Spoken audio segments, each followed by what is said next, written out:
封面新闻记者。近日，芬兰总理奥尔波对中国进行了正式访问。芬兰总理奥尔波成功访华，中芬双方在经贸领域取得务实合作成果。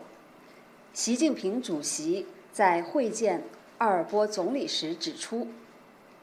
中芬友好互信具有历史根基，双方要深化互利合作，在能源转型、循环经济、农林产业、科技创新等领域打造更多合作成果，这为进一步深化中芬经贸合作作出战略指引。想请问，此访中芬双方在经贸领域达成了哪些共识？与会的中芬双方50多家企业，围绕创新、绿色、数字等领域合作展开热烈讨论，并签署多项商业协议，涉及矿山机械、医疗、造纸、绿色建筑等领域。芬方企业纷纷表示看好中国经济发展前景和超大规模市场潜力，将长期投资中国，扎根中国。延续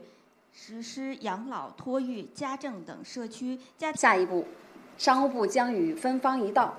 共同落实好两国领导人达成的重要共识，用好双边经贸联委会等机制，深化经贸政策沟通，支持芬兰企业扩大优质产品和服务对华出口，欢迎芬兰企业继续积极投资中国，共享高质量发展机遇。我们关注到，美国贸易代表近期在达沃斯向记者表示，在4月份有2025年，在中美两国元首战略引领下，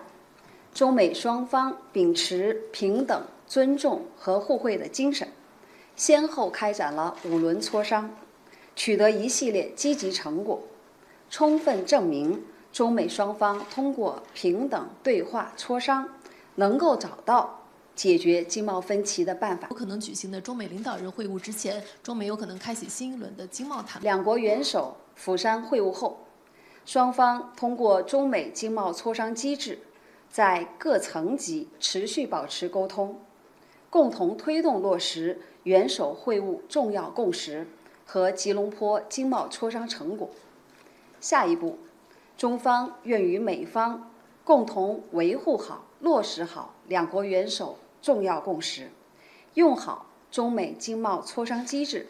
管控分歧，推进合作，促进中美经贸关系稳定、健康、可持续发展。美国合资公司也公布它会进。关于你提到这个问题，我们此前已经阐明了中方的原则和立场。